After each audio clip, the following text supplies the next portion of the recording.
50 години на штиците што живот значат. Оваа година велешкиот актер Александар Ѓоргиев слави 5 децении кариера. Ова беше доволна причина да седнеме и разговараме на неговата матична сцена во театарот Джинот. За почеток честитки за наградата за добиено за животно дело кое го носи името на великанот актерски Петре Парличко. Која беше вашата прва реакција кога дознавте дека вие сте лауреат од годинава и какво значење има оваа награда за вас? Морам да признам дека првата реакција дури и не ми се веруваше. Бев изненаден заради тоа што баш не очекував оваа година такво нешто. Меѓутоа, секоја награда, ќе бидам нескромен ако речам дека не ми значи мене или било кого.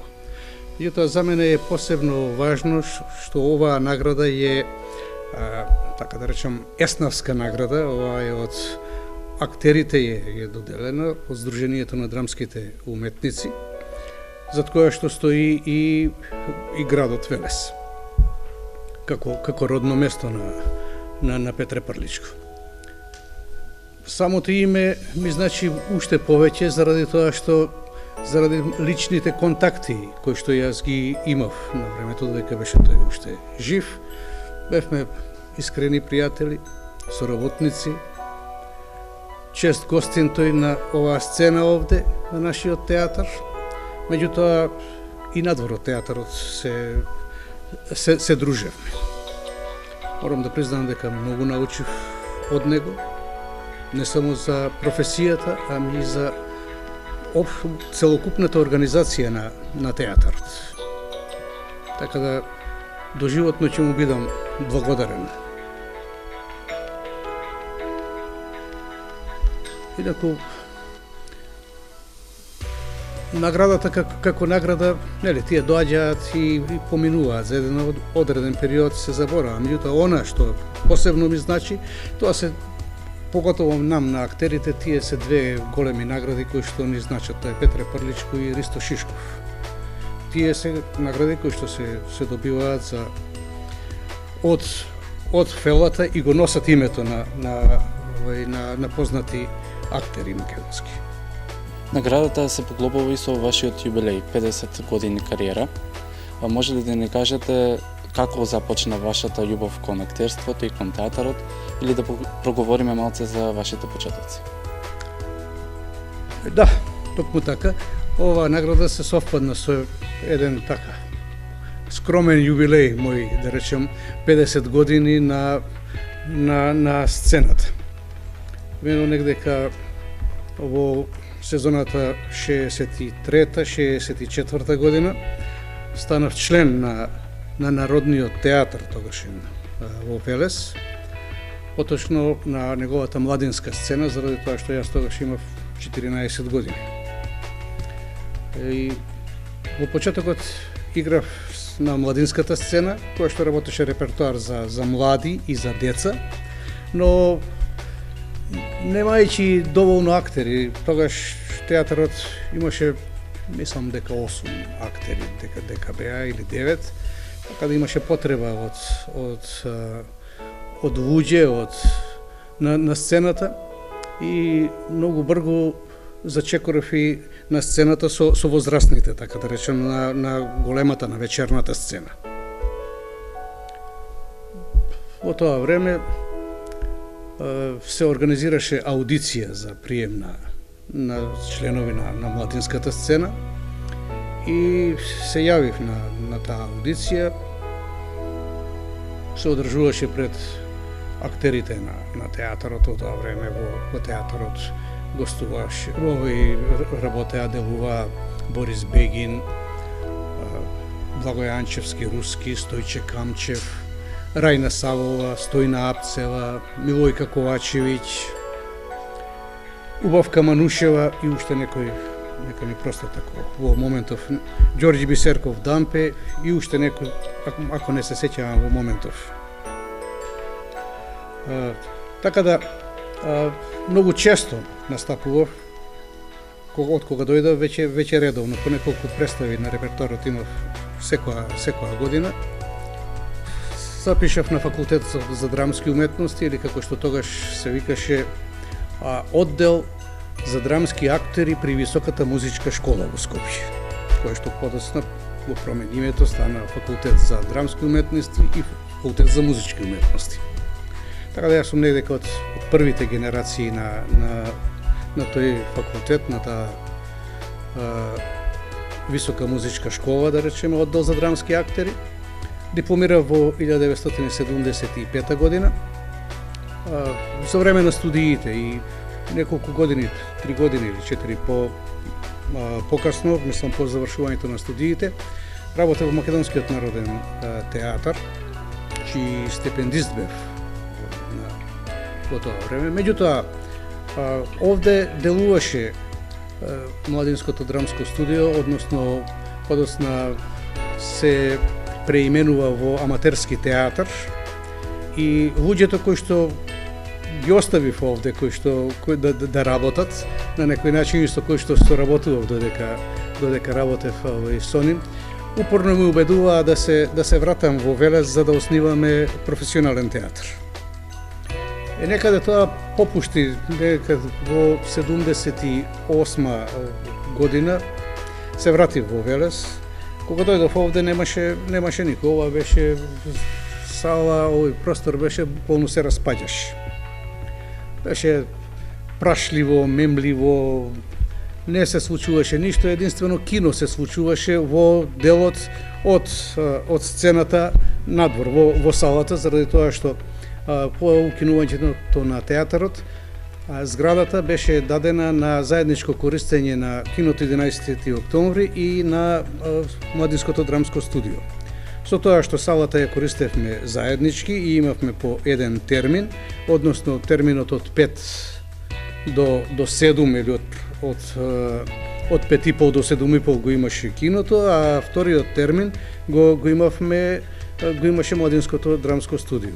Овој дел, сценскиот дел, беше исклучиво на Младинско драмското студио и благодарение на тоа имаше некаде каде да се работи, да не прекине тој театарски живот во градот по укинувањето на професионалниот театар.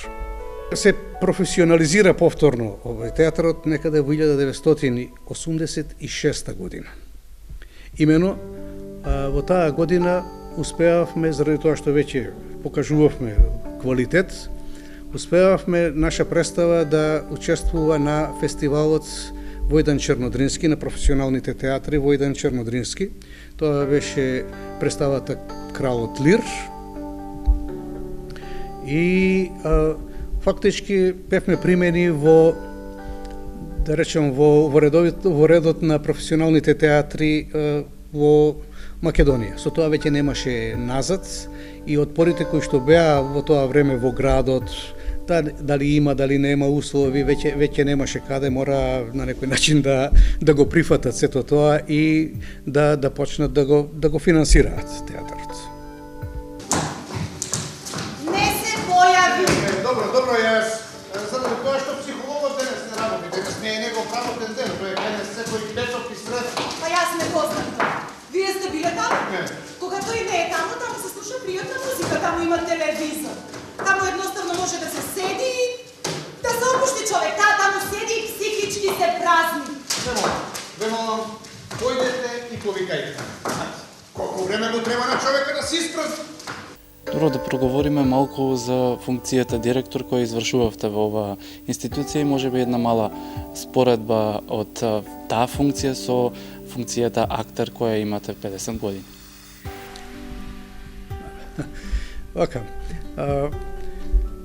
функцијата директор по сила на нештото ја извршував заради тоа што некоја преокупација не ми било во тоа. Човек да се занимава со уметност и да се занимава со администрација, мислам, тоа се две различни работи. Меѓутоа, во тоа време, негде на почетокот кога дојдов овде, бев и актер, бев и режисер и бев и на почетокот прво заради статусот на театарот уметнички директор.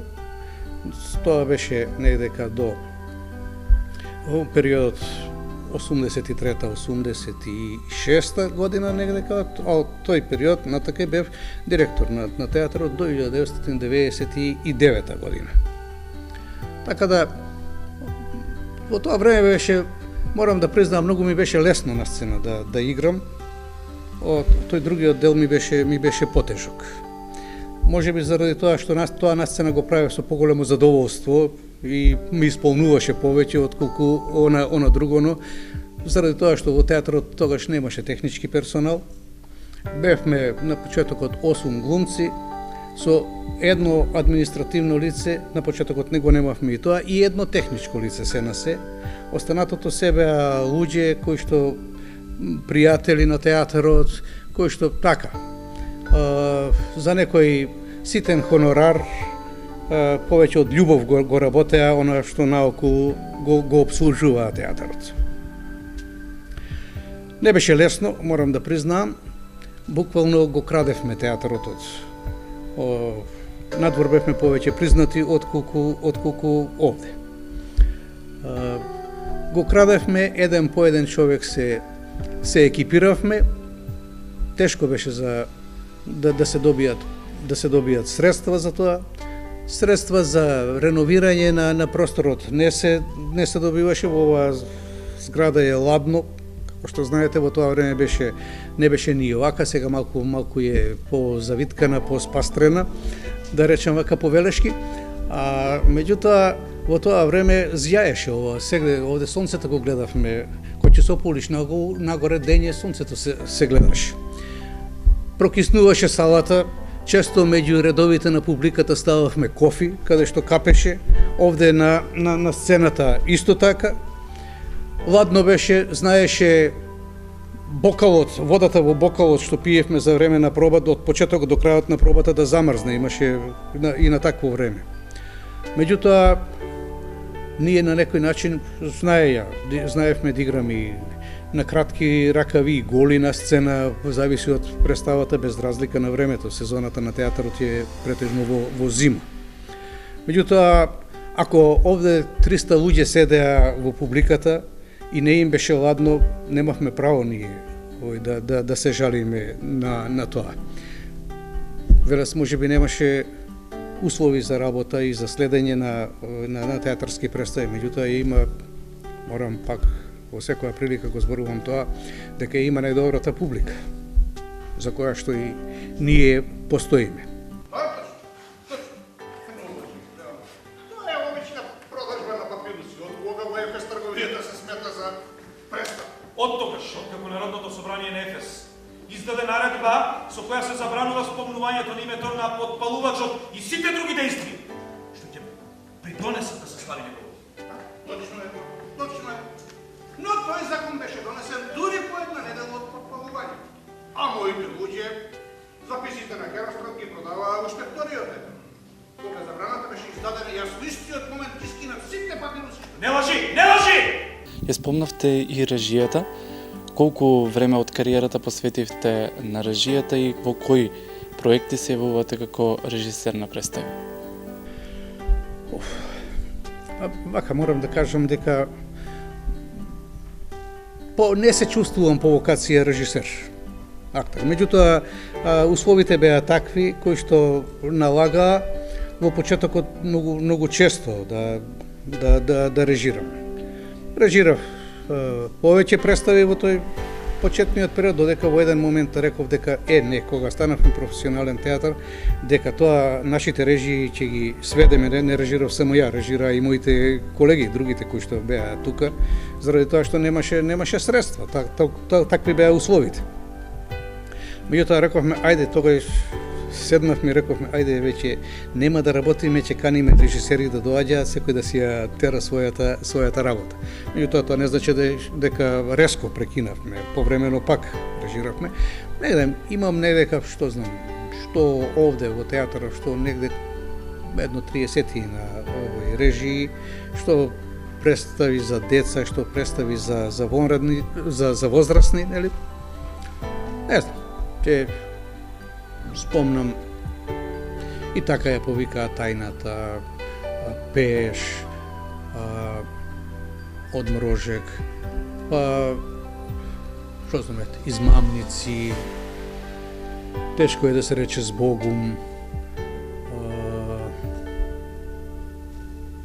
Не можам во моментов да се сетам, меѓутоа негдека околу 30 на режии. Добро, да проговориме малку повеќе за проектите кои ги сработивте надвор од театарот. Спомнавте сега дел од овие активности, но нешто повеќе да слушнеме за работата на филм, радиодрамите или ТВ проектите.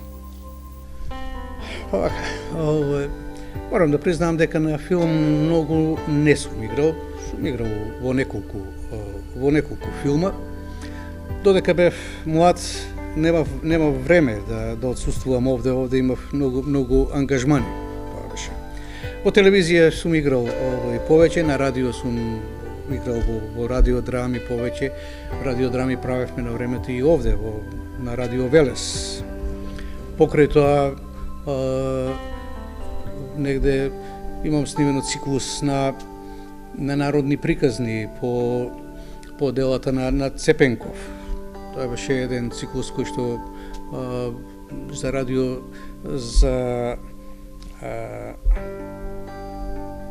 го работевме за радиодифузија на Македонија, го работевме под наслов Приказните на Дедо Марко.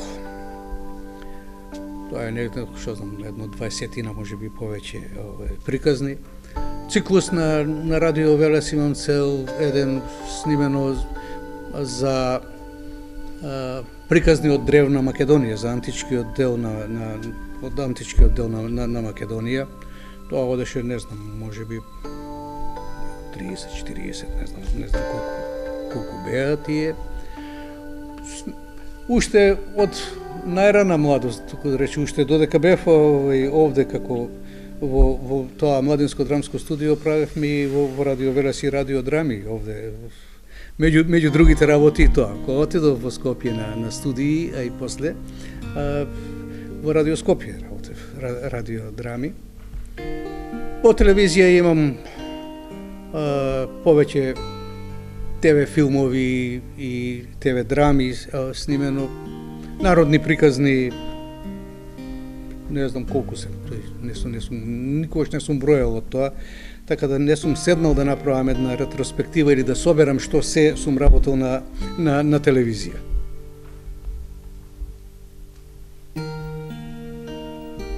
Филмови, веќе ги спомнам тие двата филма на Теона, јас сум од Тито Велес и на Светозар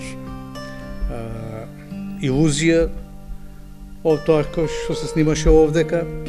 Имам и други работено на Илинден, на некои други. Меѓутоа, морам да речам дека негдека помалку имам работено на филм. Работата на терен, на филм, по долго време не ми дозволуваше едноставно да бидам одсутен од овде.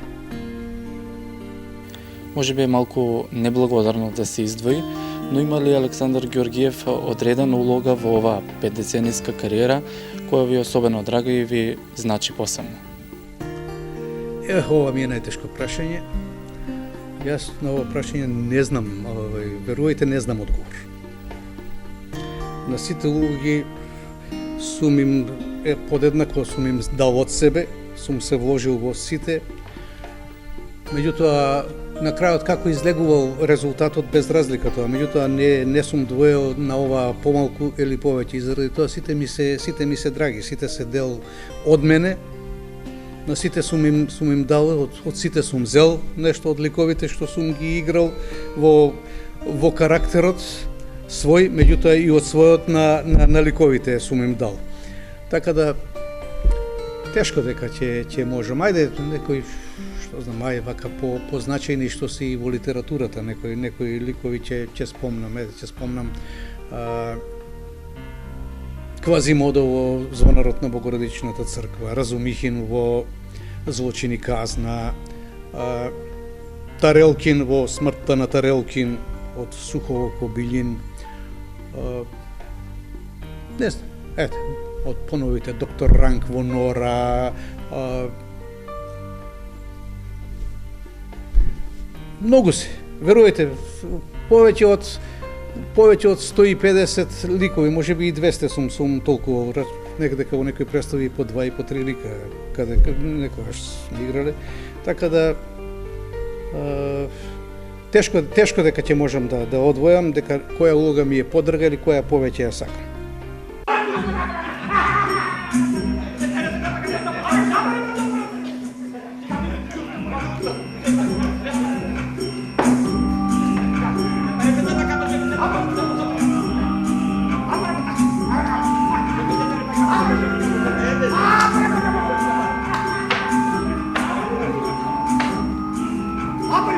Во склоп на вашите залагања околу Велешкиот театар, еден од основачите сте и на интернационалниот фестивал на античка драма во Стоби.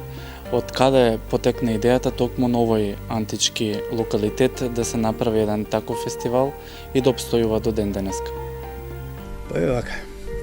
Во однос на Стоби што се однесува, во прво време ние работевме овде. Меѓутоа, овој простор е само 6 метри на нашава сцена е мала. Доаѓа другиве театри, играа големи представи на големи простори.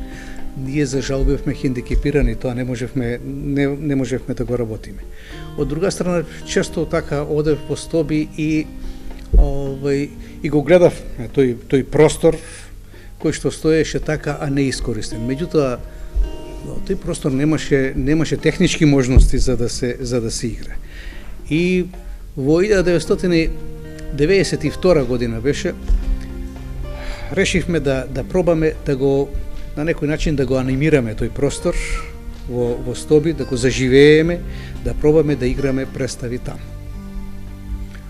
Стоби е на 30 километри од Велес, наоколу нема поголеми населени места и така бевме малку со една скепса појдовме. Меѓутоа отидовме и решивме да направиме една представа таму. 1992 година ја работевме Електра од Еврипид. Еден спектакл кој што навистина беше спектакл. Таа представа се плашевме дали ќе дојдат 100 луѓе.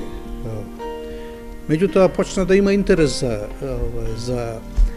за влезници и покрај тоа што луѓето со своји коли, ние 20 автобуси од градов ангажиравме, се што можеше да има автобус да се најде од фабриките, од тоа што имаше јавното транспортно предпријатие, градското, мислам, Трансвелес и така натака, сите автобуси колку што можеа во Велес во тој момент да се соберат, ги собравме. И негде во тие први представи на Електра дојдоа 4000 луѓе.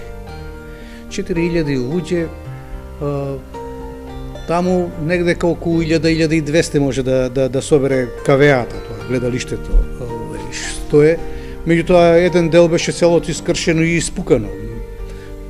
Ние го затворивме, го заградивме таму каде што може да може да седи публика. Меѓутоа, тоа стампедо беше од луѓе што доаѓаше и сето се исполни. Јас се уплошив, враќај ги луѓето назад.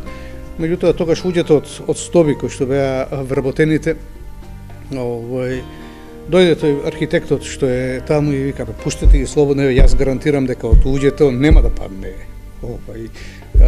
И така и беше.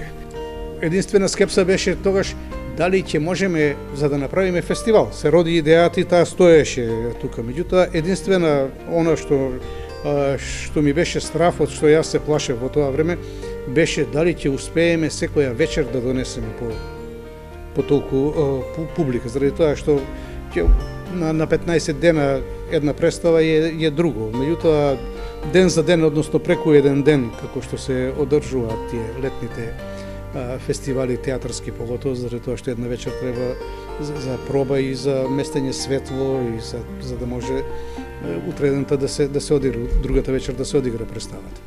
Меѓутоа и тоа се покажа. Што се однесува до фестивалот, отидовме со идејата, го запознавме градоначалникот и градскиот совет тогаш. За чудо веднаш ја прифатија идејата и така се роди фестивалот на античка драма Стоби. Од тогаш до денес редовно обстојува.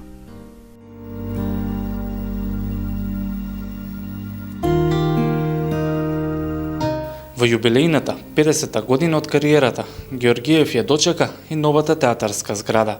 Го посетивме и овој објект, каде во моментот се работи на првата премиера. Се наоѓаме во гардеробите на новата театарска зграда. Годинава Велес конечно го доби новиот театар. Што значи овој објект за вас?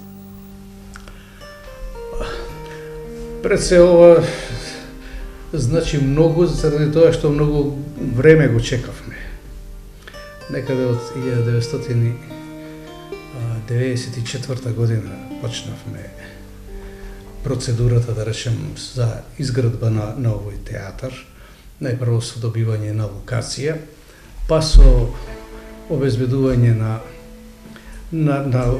локацијата и на сета потребна документација, распишувањето на државен конкурс за идејно решение на оваа зграда, и на тој конкурс овој проект од 13 проекти колку што беа пристигнати решенија, овој доби награда.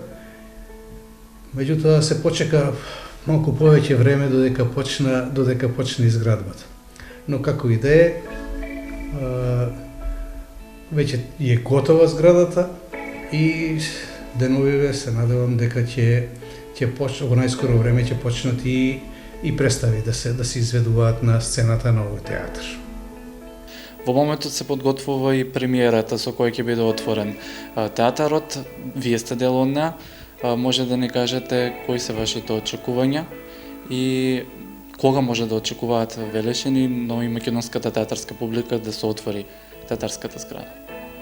Па според она како што во моментов течат подготовките и на представата и до уште некои технички работи кои што треба да се доработат, кои што се покажаа како аномалија во зградата, недека се надеваме дека кон средината на декември ќе излеземе со премиерата на представата најважната работа на светот, работена по текст на Братислав Димитров, кој што текст доби на распишаниот јавен државен конкурс за текст од страна на театарот и Министерството за култура, и кон средината на декември ќе биде и премиерата со која што ќе се званично ќе се отвори театарот.